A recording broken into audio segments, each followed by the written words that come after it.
edge and the wedge lock handle. Would you guys agree that Cutco is at least twice as good as Wusthof? Yeah, if not more. Yeah, so if something's going to be twice as good, like twice the value, twice the quality, what would you expect the price to be compared to Cutco? Compared to Wusthof, you'd expect it to be twice the price. So you're talking, you're talking anywhere from $1,800 to $8,000 for a set of Cutco. If you were to go based off of it being better value, naturally. So, fortunately, how do people buy Cutco? What's the only way they can buy it? Through person. Through representatives. Yeah. It's the only way people buy Cutco. We're number one in the United States in cutlery sales, and the only way people buy Cutco is from you guys, which is pretty cool. So, fortunately, it takes out the middleman. So we're going to go over like prices and all that today. But we're going to talk about spending habits and how different age groups spend their money differently, but also just different people spend their money differently. I mean, I'm sure you guys each have different values, and even your friends. Has anyone here ever bought something and like your parents thought you were crazy for spending your money on it? Mm-hmm. Okay, or have your parents ever bought something and you thought they were crazy for spending their money on it? All right, so because different age groups have different spending habits. So we're going to talk about in general. Okay, now you guys might know people who are in a certain age group that might be a little bit more established, but this is in general from statistics. A single young adult, someone who is it's just them, okay? If they're in college, the average college student makes about $5,000 a year, okay? Now, from my understanding, no one here is in college. I don't think so, right? But so the average income of a college student though is about $5,000 in a year. By the way, not a Cutco college student, just so you know, but like the average college student. So, but in general, even if someone's not a student, if someone is single, if they live on their own, if they don't have any dependents, what type of spending habits do you think they have? Turn things out the door before they even have it.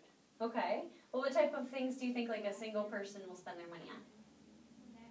People that I know, video games, clothes, shoes. Okay. Yeah, clothes, shoes, things like that. Now, let's look at a family. Do you think a family has different priorities than just a single person? Take care of the kids. Yeah, so they have different priorities. So now, if there are two incomes, if there's a husband and wife, they're two people, and they both work full-time, they also have a different budget as well. So what we're going to talk about is how, and a lot of the stuff that I'm going to go over today is what we teach at Purdue, Michigan State University, Illinois State University. So I was just talking about consumer psychology. I remember when I first sat in training, I thought this stuff was really interesting too, just to know. But so this is what, typically if someone's single, they live on their own, if they don't have a full-time career, they typically will spend money, a little bit differently, like on going out, fast food, entertainment, things like that. But this is why we focus on a certain market. So my goal is to help you guys to show Cutco to people who'd be most likely to be able to buy it. Okay, why do you think that is? Why do you think you want to show Cutco to people who'd be most likely to be able to buy it? So you actually sell. Yeah, so you make sales because you're confident, So that's why, after 64 years, do you think we figured out who buys Cutco and who doesn't? Mm-hmm. Definitely. So this age group is what we focus on. Okay. So an established adult, okay, with a full-time income. Just so you know, in New York State, this is based off of stats. The average homeowner makes about $40,000 in a year. Okay. Now I don't know if that includes both incomes. I'm guessing that's just overall average for a homeowner. Now, why is it the American dream to own a house? Why do people like to own rather than so rent? They can raise your kids instead of going from apartment to apartment. Yeah, there's stability. It's consistent. Yeah. It's the same place. Home ownership is just, it's your house. You don't have to rely on someone else. Mm-hmm. And that's why a lot of people like to own a house. So, especially in this area, you'll find that more than, if you go to the city, a lot of people don't own a house, they rent. But here we fortunately have a lot of, especially the market now, a lot of people are buying houses. But so if somebody makes about $40,000 a year, they're going to spend money usually, hopefully, a little bit smarter and make more long-term purchases. So like Hayden said earlier, the two biggest investments of time and money and energy are in your home and in your family. So with things for the home, what type of things do you think families spend money on for their house? Any improvements that they might possibly need that's going to improve, if they do decide to sell, that might improve their resale. Mm-hmm. Kids getting older, having to get College. their own rooms, college. Okay. And Yeah, maintenance and college and saving and fixing roofs and plumbing and all that kind of stuff. So we're going to focus on this age group, and we're going to talk about price and cost. Now, I used to think that price and cost are like the same thing, like how much the price is and what it costs, but those are two totally different things. The price is the original dollar amount that is spent when you buy something. So that's like the sticker price when you buy something. So price is the original dollar amount that is spent when you buy something. see on like the Alright, cost is different though. Cost is what you're spending over time. Alright, so the cost is what you're spending to own a product. So what's the first thing that comes to mind that you buy? It has a price tag, but then over time you have to keep putting money into it. A car, okay? So now why do, especially families, like why do homeowners, why do they buy a car? When they could just take the bus, or they could just walk or take a cab, but why do most homeowners have a car? Convenient. Yeah, it's don't have to convenient. wait on anything. Yeah, it's You just, have it, it's yours. If you gotta go someplace, you can go someplace instead of having to wait mhm, for a bus, for a taxi, or whatever. You can Yeah. fix that and make it your own. definitely. Now, is a car cheap? No, a decent new car is not cheap. So what do you think in New York State, what do you think, if someone buys a new car, what do you think they can spend for a new car? 20 grand? Yeah. 30,000 plus. 30,000. All right. So, actually, the other day, believe it or not, in Broome County, Kevin saw a Bugatti. Can you believe it? I'm like, in Broome County, why would someone need one of I those don't even cars? think those are street legal in the U.S. I have no idea. But so $15,000 to $40,000. Okay, for a new car. All right. Now, when most people buy a car, do they just go up to the car dealer and say, "Here you go. Here's 20 grand"? No. What do they do? They want to test drive it and see how it works, see the stats, the specifics of it, any added luxuries. They take out a Okay. loan. Yeah, they take out a loan. So They pay more than 20 grand. yeah, you pay a lot more than 20 grand. So what's on top of that loan? We take out a loan from a bank. Interest. So that 20 grand isn't 20 grand anymore. Okay, so there's the cost associated with owning a car is the interest, the gas, insurance, and you don't have to write all this stuff down. I mean, this is common knowledge, but insurance, inspections, registration. So when you buy a car, you don't see all those things on the price tag, but you know that it's factored in there. Now, does anyone know the average car payment in America, like for a new car? No guess is a bad guess, but 250 to 300 at least. okay, 250 to 300. Any other guesses? What do you think? 400. 400? I was gonna say about 400. Okay. For a new car, and this was just published from USA Today. They published from the National Auto Dealers Association. The average car payment is $484 a month, and that's for 82 months. Okay, so if you're not great at math, like I'm not great at math, that's about 6 years. Okay, so $484 a month for 6 years. Now, after those 6 years are over, do you think the car is worth what people put into it? No.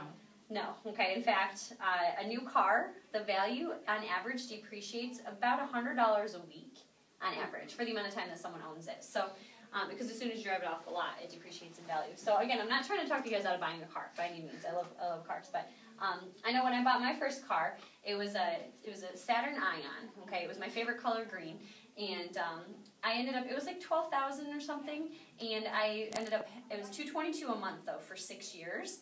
And after those 6 years, I didn't get out of it what I put into it. Well, I mean, I had it for a long time. It was great. But I ended up, the Blue Book value was about $1,200 by the time I was done with it. So I decided from that point on I was just going to save and buy a car in full because I don't like car payments. So that's what I did with my current car. But It's beneficial that way. yeah, definitely. So again, I'm not saying this to talk you out of buying a car, but I want you to understand that people spend money on things all the time that they don't appreciate in value, but they still buy them because it makes their lives easier.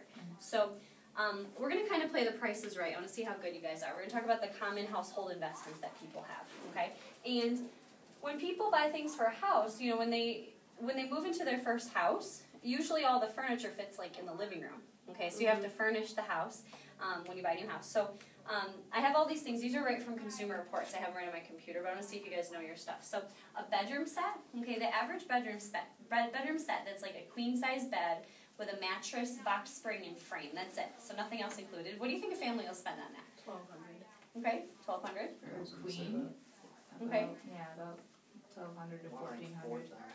4,000. Okay. I guess it just depends on the brand. Yeah.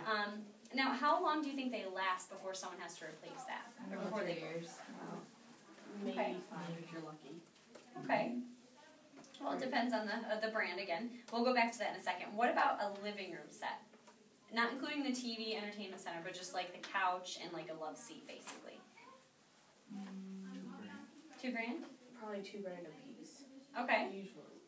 All right. 2,500 depending on the brand.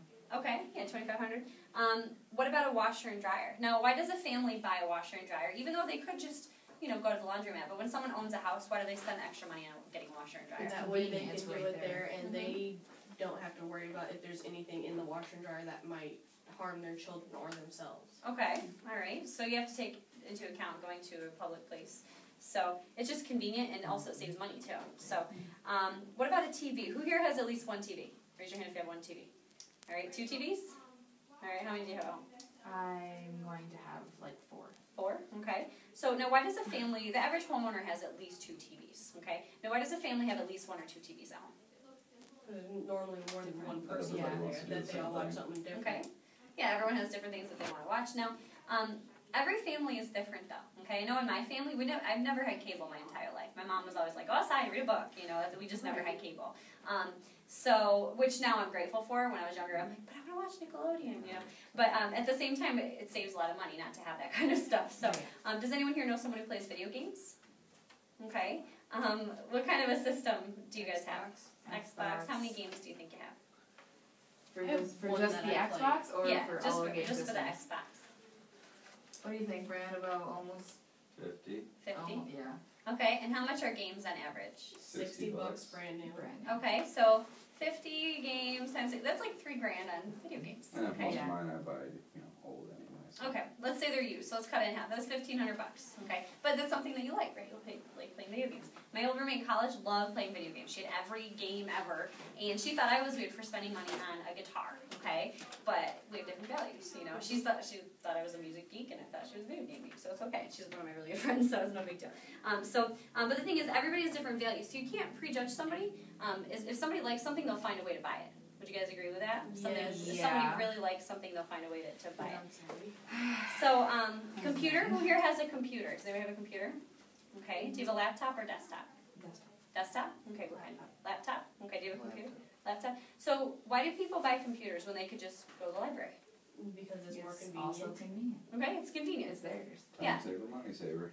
Okay, so, and then also with times the way that they are, everybody has a computer. I mean, it's just the way that things are nowadays. So, now, what is technology constantly doing? Changing. Changing, improving, evolving. So a lot of times when you spend money on a computer, the things you have to upgrade, and how much do you think a family spends on a computer? At least